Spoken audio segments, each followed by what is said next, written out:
I'm staying with James now. I've already liquidated our retirement accounts. My name is Ethan Marlowe, 46 years old and sitting at my kitchen counter in Boise, watching my wife of 18 years smiling on my phone screen. She panned the camera to show off a diamond bracelet that must have cost thousands. Behind her was a hotel suite I didn't recognize, certainly not her sister's modest apartment in Portland where she was supposedly visiting. "Don't worry," she said, champagne glass tilting dangerously. "You'll land on your feet." I did. I set my phone down and looked around our house. The modern furniture Renee had insisted on buying 2 years ago. The framed photos from vacations where she'd always seemed restless. The expensive kitchen renovation that never quite satisfied her.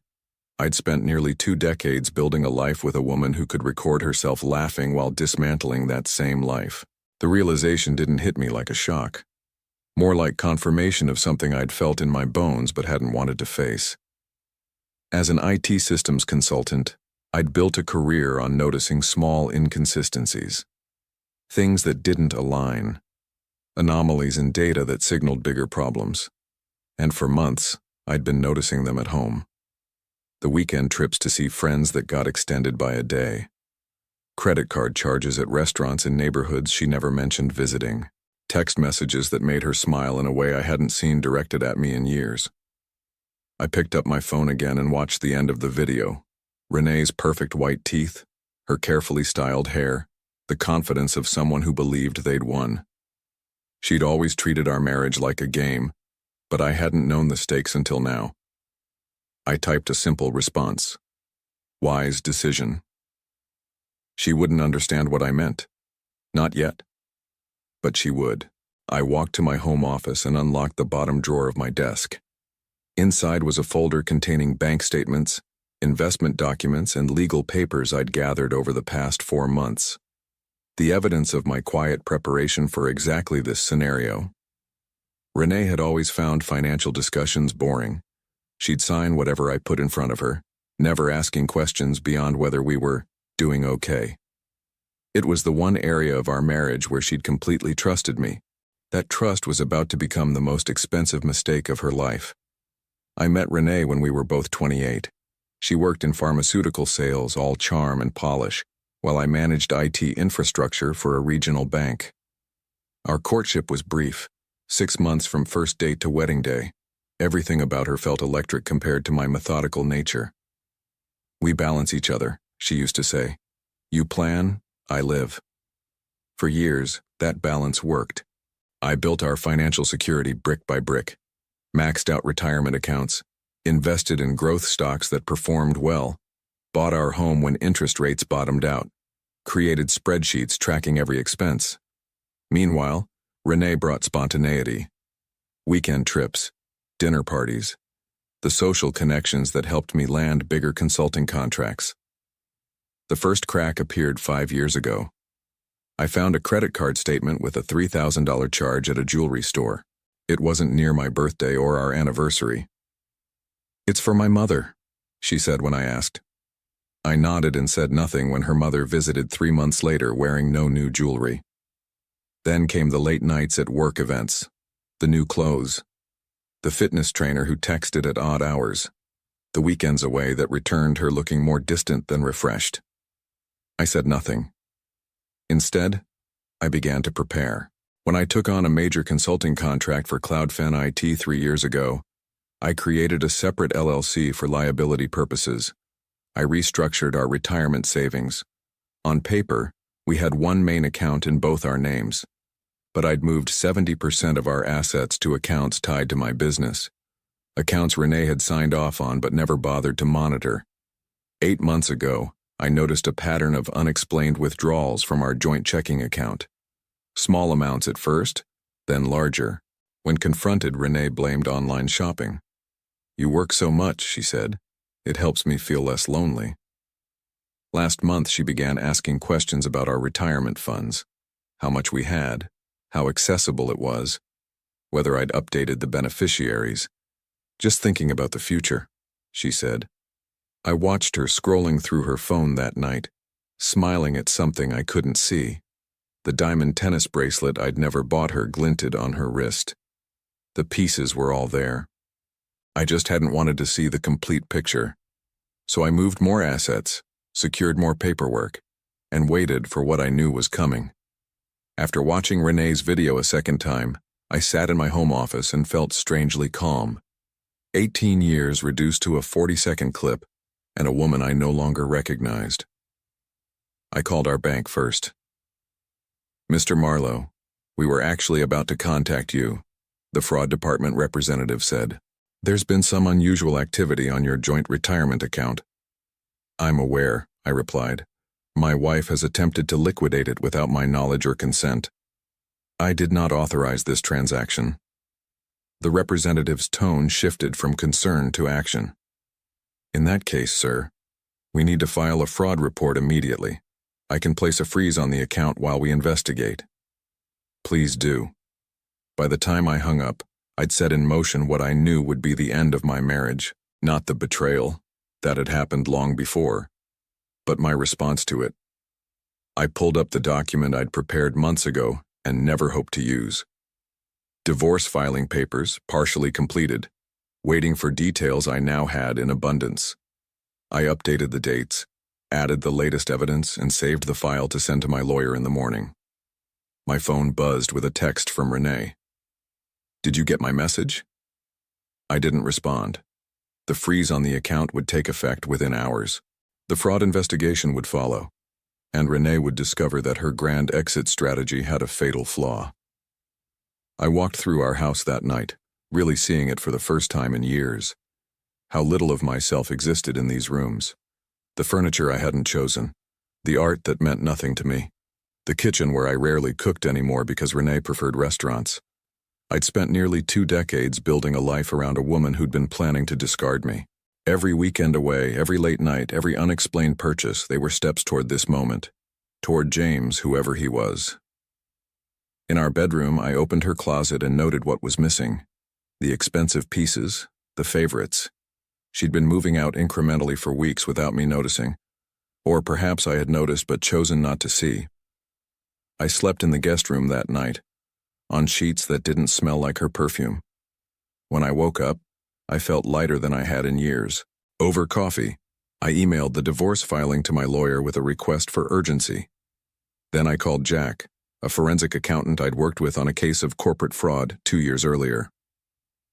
"I need to trace some financial activity," I told him, "and I need it documented for court." I didn't feel anger, not even hurt anymore. Just clarity. Renee had made her choice. Now I would make mine. 3 days after Renee's video message, my phone exploded with notifications. Text messages, voicemails, emails, all from her, all with increasing urgency. "What's happening with our account? Why can't I access the funds? The bank is saying something about fraud?" I let them pile up without responding. My lawyer had advised minimal contact, and I was following that advice to the letter. Everything needed to be documented, clean, and by the book.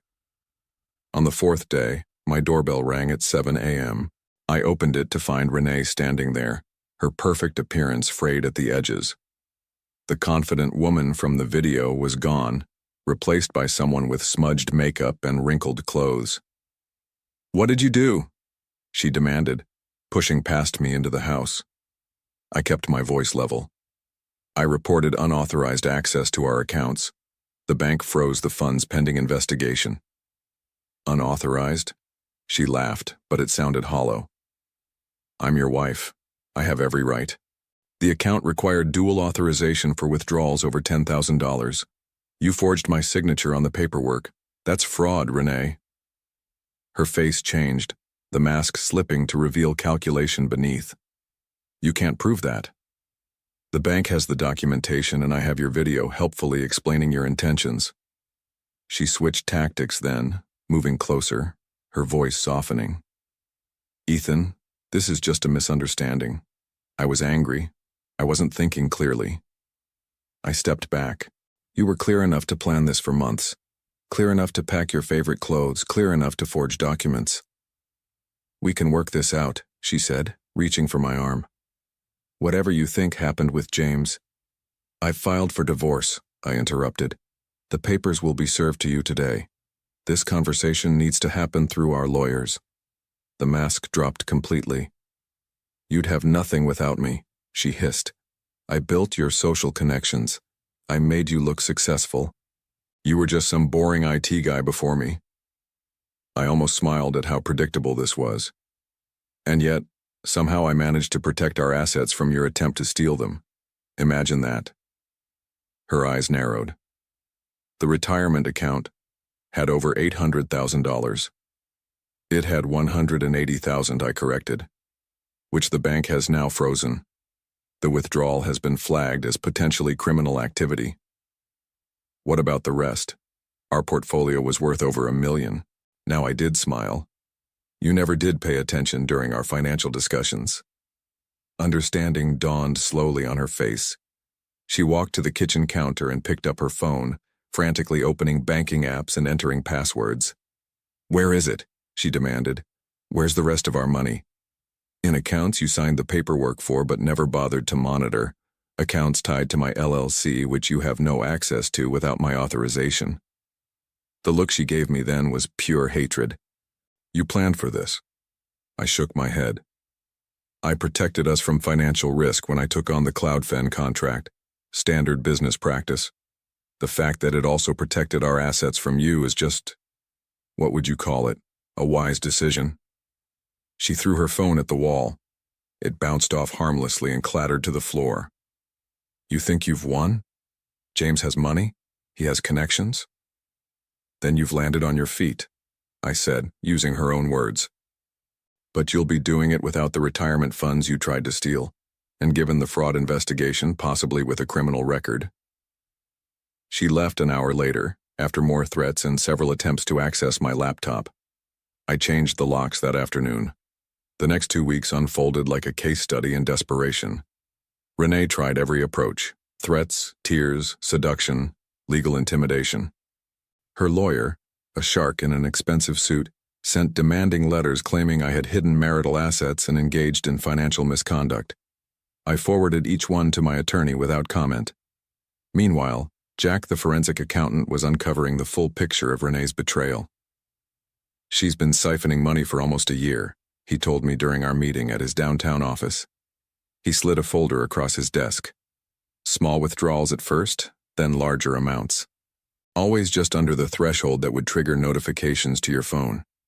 I opened the folder to find meticulously documented spreadsheets, credit card statements, cash withdrawals, money transfers. In total, she's diverted approximately $87,000 from your joint accounts, Jack continued. Most of it went to personal expenditures, designer clothing, jewelry, high-end restaurants. I nodded, processing this information with a detachment that surprised even me. But here's where it gets interesting, Jack said, pointing to a highlighted section. About $20,000 went directly to this account. He showed me transfers to an account I didn't recognize, held at a different bank. The account belongs to James Whitaker, 41 years old, works as a regional manager for Voxton Audio, has a history of relationships with wealthy married women. I looked up. You found all this how? Jack smiled thinly. I'm very good at my job, and Mr. Whitaker isn't very good at covering his tracks. This isn't his first rodeo with a soon-to-be ex-wife's finances. Something cold settled in my stomach. Not just betrayal then. Something calculated, targeted. The timing is what you should note, Jack added. The transfers to Whitaker began 3 months after he was hired at Voxton, the same company where your wife's pharmaceutical sales territory expanded last year. I remembered Renee's excitement about the new client addition, how she'd mentioned the innovative audio technology company expanding into medical device territory, how she'd suddenly needed more evening meetings and weekend conferences. There's more, Jack said, turning a page. Whitaker has done this before, twice that I can document, both times with sales representatives from companies his employer partnered with, both times involving significant financial transfers before a dramatic exit from the marriage. The pieces clicked into place. Not just an affair, then. A predatory pattern. A deliberate targeting of my wife, our finances, our life. Does she know? I asked. Jack shrugged. Hard to say. She might be complicit. Or she might be another victim. Either way, she's been moving your money to him for months. I thought about Renee's confident smile in that video, the new bracelet, the designer bags, the way she'd laughed while telling me she'd emptied our retirement. She knows, I said quietly. Maybe not everything, but enough. Before leaving Jack's office, I had one more question. The account liquidation she attempted. Could Whitaker have coached her through that? Jack nodded. Almost certainly. The paperwork was forged but professionally. And the timing, immediately before a holiday weekend, suggests someone familiar with banking procedures. Someone who knew it might delay fraud detection. I thanked Jack and left with the folder of evidence. On the drive home, I felt something shift inside me. This wasn't just about saving my assets anymore. It was about stopping a predator. And possibly, though I barely admitted it to myself, about saving Renee from her own worst decision. With Jack's evidence in hand, I met with my lawyer, Daniel Green, in his downtown office.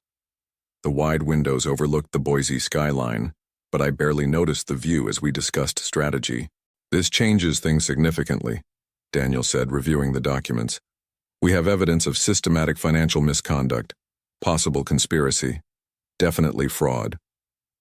I nodded, watching his experienced eyes scan the numbers Jack had compiled. We have 3 paths forward, he continued. First, we proceed with the divorce as planned, using this to ensure favorable asset division. Second, we file criminal charges against both your wife and this Whitaker individual. Or third, he looked up, meeting my eyes. We use this information as leverage. Leverage for what?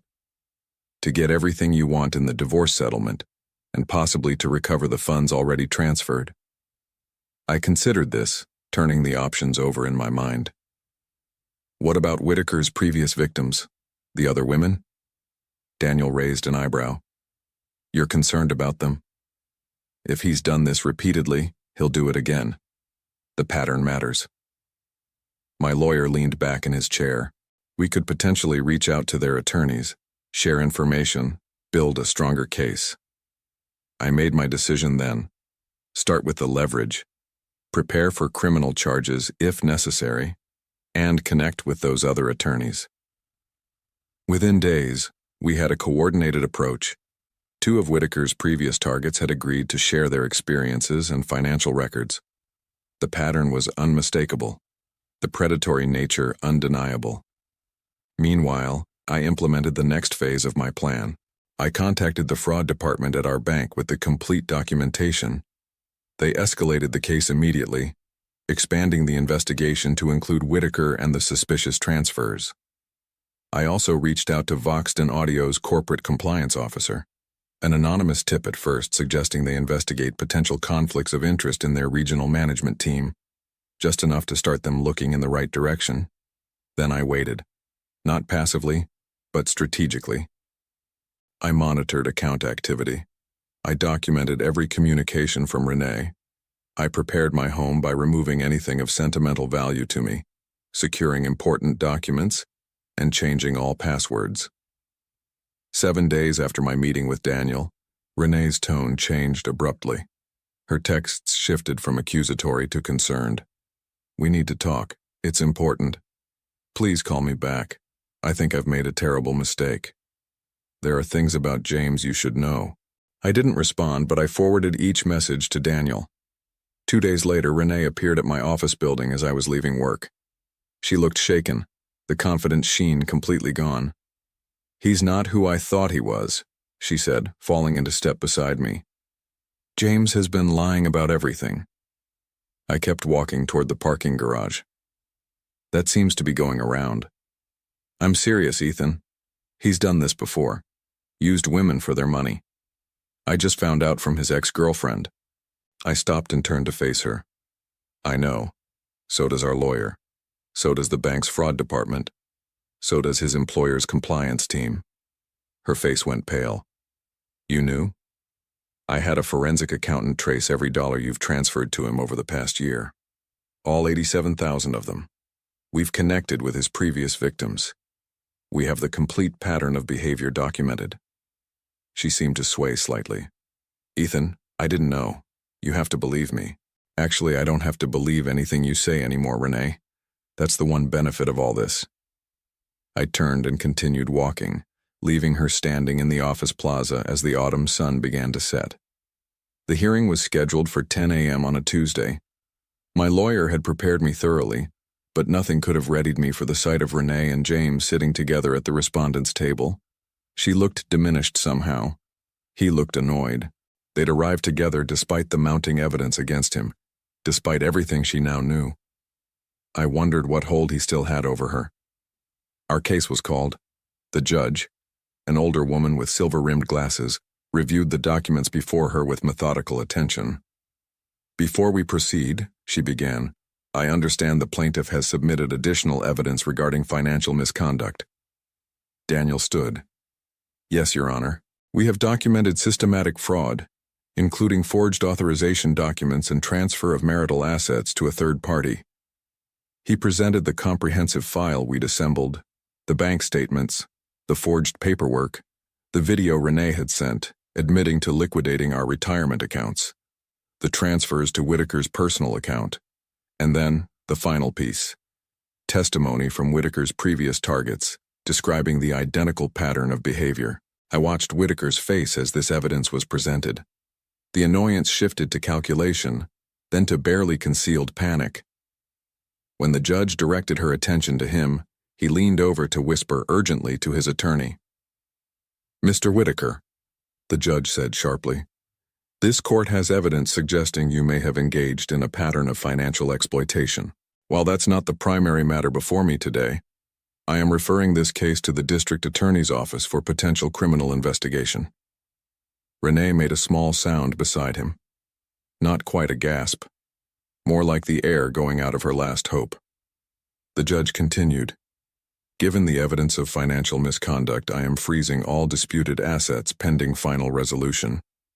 And Mrs. Marlowe, you should be aware that the court takes a very dim view of attempts to hide or transfer marital property. 6 months later, I stood on the balcony of my new condo in downtown Boise, watching the sunset paint the city gold. The divorce was finalized, the financial matters settled, the legal system had run its course.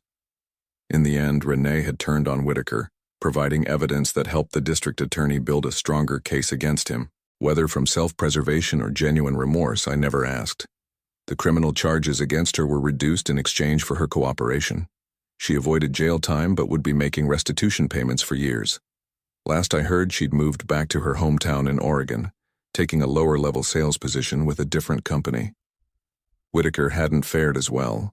With 3 former victims testifying against him, plus Renee's evidence, he was facing significant time for fraud and financial exploitation. I recovered most of our assets. Not all.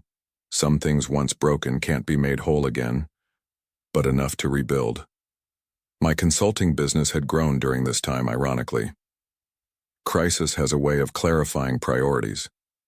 My phone buzzed with a text from Andrea, a project manager I'd been seeing for a few weeks. Smart, straightforward, with her own consulting firm, and a refreshing honesty about what she wanted in life. We were taking things slowly, both carrying our own histories. Still on for dinner? Her message read. Looking forward to it, I replied. I went inside to change, passing the single photograph I'd kept from my marriage. Renee and I on our honeymoon, both smiling, both believing in the future we thought we'd share. I didn't keep it out of sentimentality or regret, just as a reminder that trust should be earned continually, not given completely. The retirement accounts were now solely in my name. The passwords changed, the paperwork clear, lesson learned, balance restored.